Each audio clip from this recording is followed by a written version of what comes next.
धर्म प्रेमी बंधु, आर्जव जो शब्द है उसे ऋजोर भावा आर्जवम, ऋजुता का जो भाव है उसे आर्जव कहा जाता है।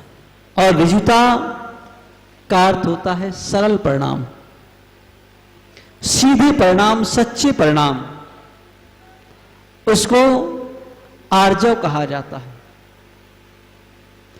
तो सीधा होना, सरल होना, सच्चा होना, उसको ईमानदार होना भी कहा जाता है। सरल परिणामी व्यक्ति ईमानदार भी होता है। तो ये ऋजूरतावा का भाव है। इस आर्जव धर्म की प्राप्ति जब हम अपनी वक्रता को छोड़ देते हैं, टेढ़ापन को छोड़ देते हैं, तो और योगों की जो वक्रता है वह अशुभ नाम कर्म का आश्रव का कारण भी कहा हुआ है। तो इसलिए अपन पूजन में भी पढ़ते ना, क्या पढ़ते हैं पूजन, दशलक्षण पूजन में क्या पढ़ते? मन में होय सो बचन उचरिए, बचन होय सो तन सो करिए, यही पढ़ते ना पूजन में। तो क्या है कि मन में होय सो बचन उचरिए, बचन होय सो तन सो करिए, है ना। अब जो मन में है तो बचनों से कह दिया, और जो और वैसे कर भी दिया वैसे ही। अब क्या है मन में? मन में आया कि ये बैठा हुआ है विनम्र, इसके हाथ में सोने का कड़ा है, सो चलो उतार लेते हैं, है ना। मन में भी आ गया, वचन से भी कह दिया तेरा उतारने का भाव है, और माला हाथ और चल दिया, है ना। तो पूजा में यही तो लिखा है। क्या लिखा है? मन में हो सो बचन उचरिए, बचन हो सो तन सो करिए, यही लिखा हुआ है। तो ऐसे करने को तो लिखा हुआ है। जो मन में है सो कर दिया, नहीं है तो कोई बात नहीं। लेकिन यहां ये बात नहीं चल रही है। बात क्या चल रही है? बात ये चल रही है कि आर्जव धर्म के विषय में कहा जा रहा है। तो सरल परिणामों को मन में सोचें, अच्छे परिणामों को मन में सोचें, सीधे परिणामों को मन में सोचें, कुटिलता का परित्याग करें, ये कहा जा रहा है कि मन में हो सो वचन उचरिए। अच्छे परिणामों को हम अपने मन के अंदर रखें, सरलता रखें, सीधापन रखें, सच्चापन रखें, है ना। का इस तरह को हम मन में धारण करके कि मन में हो सो वचन उचरिए। तो जो सरलता के सीधेपने के परिणाम हमारे मन में हैं, उनका उच्चारण मुख से करें। टेढ़ापन ना रखें, मन में कुछ है, वचनों से कुछ कर रहे हैं, काय से कुछ कर रहे हैं, ऐसा नहीं। तो ऐसा करेंगे तो फिर उन्होंने कहा है कि माया त्रियज्ञोनस्य, मायाचारी कहलाएगी है, और इस मायाचारी के द्वारा त्रियंच गति की प्राप्ति होगी। कौन सी गति की? त्रियंच गति की। मनुष्य गति की प्राप्ति नहीं हो पाएगी, देव गति की प्राप्ति नहीं हो पाएगी। कौन सी गति की प्राप्ति होगी? त्रियंच गति की। तो उस गति से तो बचने के लिए कहा जा रहा है, उस गति को प्राप्त करने के लिए नहीं कहा जा रहा। तो हम अपने मन में सीधे और सरल परिणामों की बात को संजो करके रखें। तो अगर मन में कुछ है, वचन में कुछ है, और काय से कुछ कर रहे हैं, है ना, तो ज्यादातर ऐसा ही होता है। एक बहुत पहले कहानी पढ़ी थी स्कूल की किताब में, शायद आपने भी सुनी होगी, बाबा भारती की कहानी। बाबा भारती एक बड़े सरल और भद्र परिणामी व्यक्ति थे, बहुत सीधे साधे सच्चे, जिसको कहते हैं भोला प्राणी, है ना। एक भोले प्राणी होते हैं, कुटिल होते हैं। भोला प्राणी कैसा होता है? भोला प्राणी होता है, सीधा होता है, सच्चा होता है। कोई दरवाजे पर आया, मैं बड़े कष्ट में हूं, कुछ है तो जल्दी सहयोग कर देता है। और एक कुटिल होता है जो 22 प्रकार के प्रश्न खड़े करता है ना। तो का जहां पर तर्क होता है वहां पर नरक होता है, और जहां समर्पण होता है वहीं स्वर्ग होता है। नर्क और स्वर्ग देखने के लिए कहीं दूसरे नहीं जाने पाता।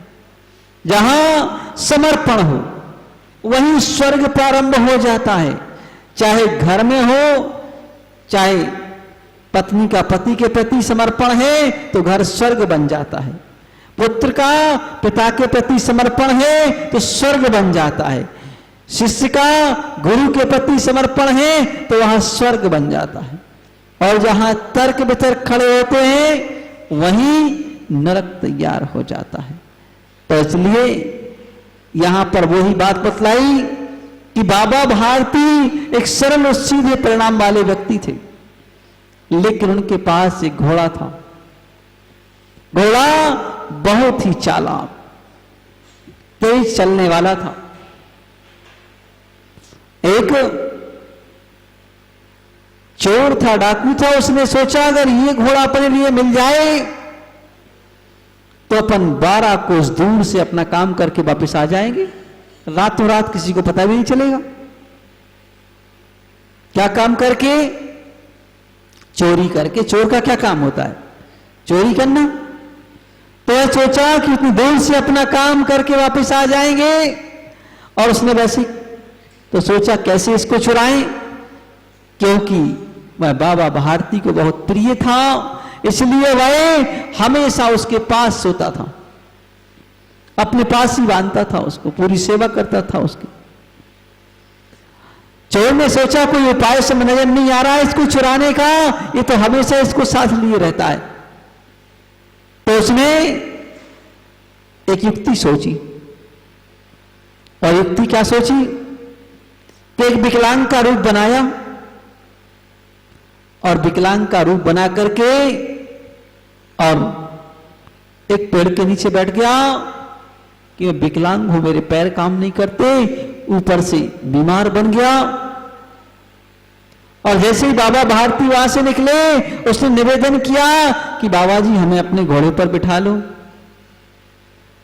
मेरे से चलते ही नहीं बन रहा है। तो जो भद्र परिणामी जीव होते हैं उनको दया के भाव जल्दी जागृत हो जाते हैं, क्योंकि दया उनके अंदर पहले से विद्यमान है। और जो क्रूर परिणामी होते हैं उनके अंदर दया और एहसान दो चीजें नहीं होती हैं। क्या नहीं होता? एक तो दया के परिणाम नहीं होते, दूसरा एहसान भी भूल जाते हैं कि किसी ने हमारे ऊपर उपकार किया है, एहसान किया है, उस एहसान को एक क्षण में भूल जाते हैं कि नहीं इसका भी तो कोई मूल्य है, वह उसको भूल जाते। तो बाबा भारती भद्र परिणामी थे, तो उनको बिठा लिया घोड़े पर और चल दिया।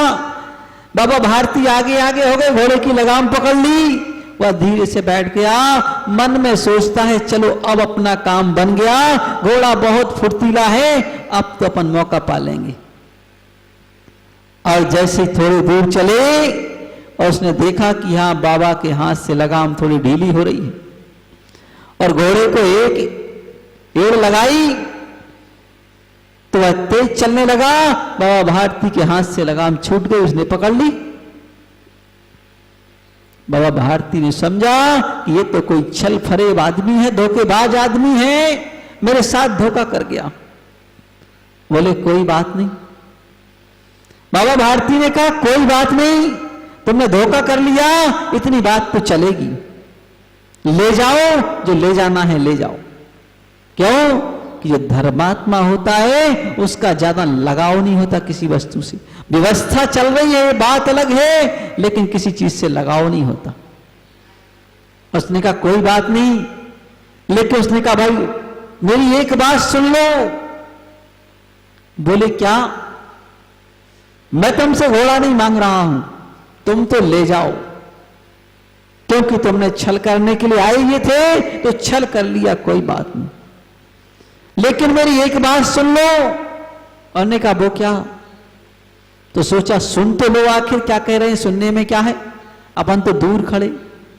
उसने कहा कि इस घटना को तुम किसी के सामने मत बताना, कि मैंने घोड़ा कैसे चुराया है इस बात को मत बताना। उसने सोचा कि बात क्या है। आज के जमाने में तो कहीं कोई अपराध होता है तो मीडिया वाले और टीवी वाले और मोबाइल वाले फट फट डालते हैं कि देखो भाई ऐसे अपराध हुआ। ये करते कि नहीं? अच्छी बात को डाल पाए या ना डाल पाए ये तो बात की बात भूल जाती हैं, है ना। लेकिन कहीं कोई घटना हो जाए तो उसको तो डालने के लिए तत्पर रहते। मीडिया का काम क्या है?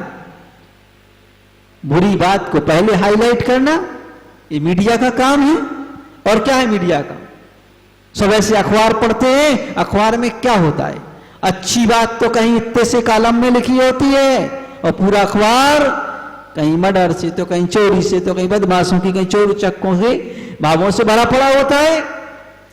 और अपन सबसे पहले क्या करते हैं? अखबार उठा के बैठ जाते हैं। मतलब हम बुरी बातों को हम भी सुनने के और जानने के आदी हैं कि वो चीज हमें सबसे पहले मिले। कोई दो शब्द अच्छी प्रशंसा के कह दे तो हम उसके लिए शाबाशी नहीं देंगे, लेकिन कोई दो शब्द बुरे कह दे तो तुरंत ऐसा कैसे कहा और हंगामा मचा देंगे, है ना। ऐसे होता ना। तो कहा कि भाई उस बाबा भारती ने भी कहा कि इस घटना को तुम किसी से मत कहना। और ने कहा कैसा आदमी है? मैं तो इसका घोड़ा चुरा के ले जा रहा हूं और ये कह रहा है किसी से मत कहना।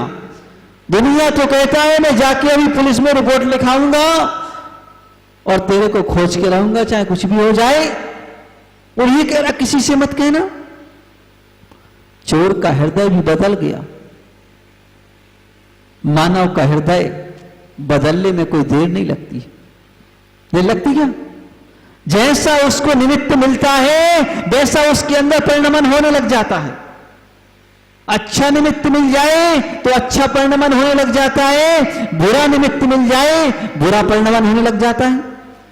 अभी तुम्हारे लिए कोई आके भड़काने लग जाए, तुम्हारा पड़ोसी तुमसे ऐसी कह रहा था, लेकिन एक बात और है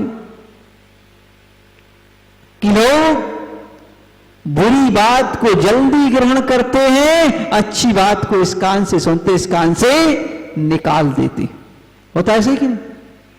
है ना। बुरी बात को जल्दी स्वीकार करते हैं। हाँ तुमने कहा, जरूर कह रहा होगा, मुझे तो बदमाश सा लग रहा था, है ना, इसलिए जरूर ऐसा कह रहा होगा। तो बुरी बात को हम जल्दी ग्रहण करते हैं। क्यों करते हैं? क्योंकि वो हमारे अंदर आदत अनादिकाल से पड़ी हुई है।